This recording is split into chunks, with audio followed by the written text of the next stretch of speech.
Hi everyone, I'm Michelangelo. I'm for the third time in the same beautiful, comfortable position. Who knows, I may just keep going forever and ever and ever, writing from here, posting from here. My battery's gonna run out, but so is my intention.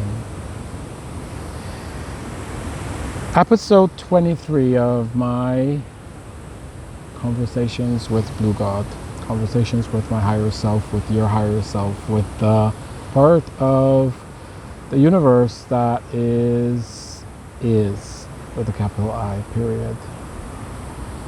Episode 23. As for breaking down the questions, should I continue to time our sessions? Just a reminder, this started off that I wanted to dedicate 8 hours to my grieving process.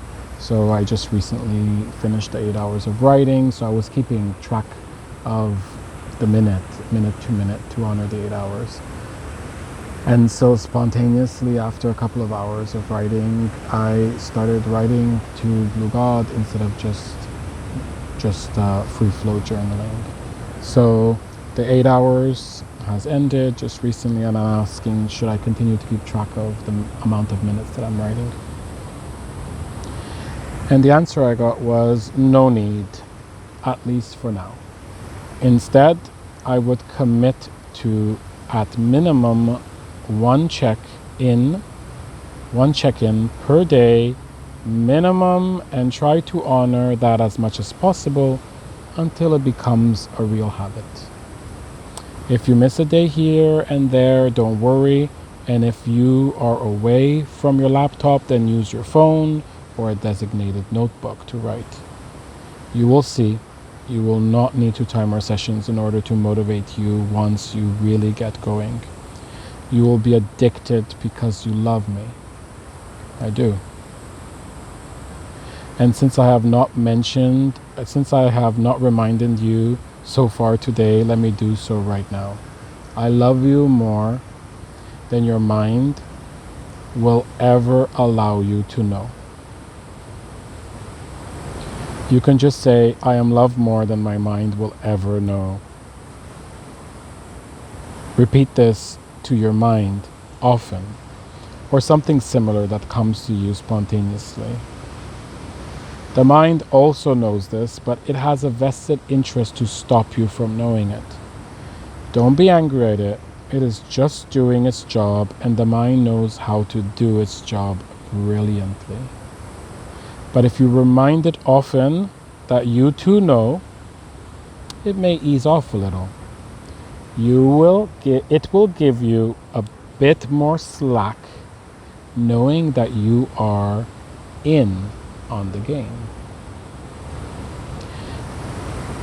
It still won't be able to let go completely, because then it would not be honoring its duty, but it will cut you some slack, and this alone can make all the difference in your life. You will be able to tune into and receive more love just by you believing it even a little bit more. I love you. I love you. I love you. The more your mind will ever allow you to know, more than your mind will ever allow you to know. And then, even more. And so I wrote back. Let me stretch out my legs a little bit. Wow, how do I continue after that? I feel like words are so limiting. I just want to soak it in, and yet I am intuiting that it is by continuing to write that this process allows me to soak it in. It is as though writing tunes into a more physical vibration than that I don't usually place much emphasis on, and the expression soaking it in precisely alludes to this aspect of the various aspects of body and self assimilating the information. It's beautiful, actually. So simple, yet I never place much emphasis on letting it soak in. It's as though this lets it spread along the width dimension, whereas I have mastered how to let it spread in depth. So I can enter in and out of various dimensions, but I have difficulty spreading out onto the worldly dimension of consensus reality, what is sometimes referred to as the third dimension, the dimension that most humans dwell in. Is this correct? Yes, absolutely correct is what I got as an answer.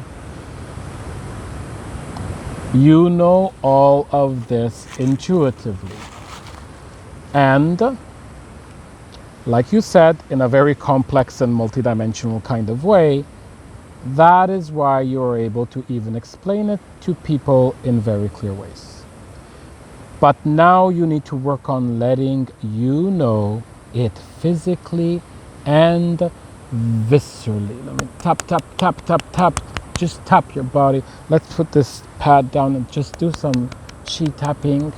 Chi tapping, bring the chi, the higher dimension, the more subtle realm to the surface. Let's do some spontaneous chi, chi, chi, chi, some tapping all over. Ooh, to bring that which is subtle onto the surface. Just do it with intention. Remember where your attention goes, energy flows. Let's see if I can find where I left off. But now you need to work on letting you know it physically and viscerally. Everything in your life will change for the better. Can I just stop right there? Do I really need to continue if that's what BlueGod just told me? Just told us, because it hasn't been clearly revealed yet in the previous videos, but I have a lot more writing than where we're at right now. I'm at way over about 150,000 words. So just a heads up, there's more and more to come that starts to explain how these videos are a portal. And so just like they are entirely for me, entirely to help change my life for the better, they are for whoever is watching, or in the future, if and when this is a book, whoever is reading, they will be entirely for you as a multidimensional portal. And so right now, the words you are hearing is everything in your life will change for the better.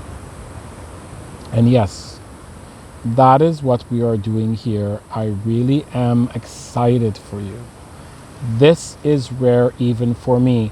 Not many humans are capable of letting it spread so eloquently and so quickly. It's extravagant, a feast for all our senses. I am happy you finally came along. And then I wrote, why am I feeling a bit sick yesterday and today? And the answer, it is for the reasons that you already intuit. But let me spell it out for you so that we can help let it soak in to you. Your body is literally transforming right now. You know when they say growing pains, well, every cell of your physical being is repositioning, restructuring, building, cleaning, clearing, changing, and transforming in order to allow for the new you to emerge. It could be much worse, but some of the things you are already doing to take care of yourself are helping you feel better than you would otherwise be feeling. There's a lot going on inside of you right now. And the more you exercise and the healthier you eat, the less you will even feel the physical traumas that are leaving and restructuring. This just fell. I'm gonna put it as a, like this? Yeah, let's put it as a hat.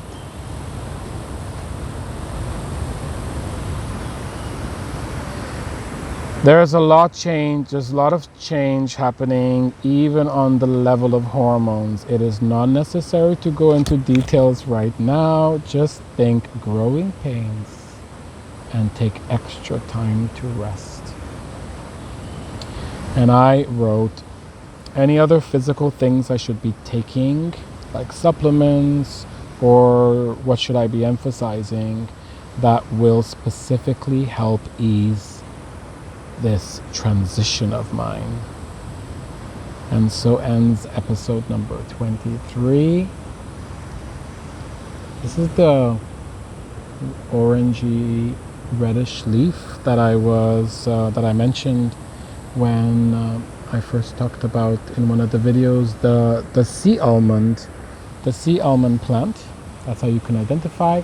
And so the howling monkeys are often in these trees, and so are sloths. Do I see a sloth? No. Will we see a sloth in the near future? Yes, of course, indeed.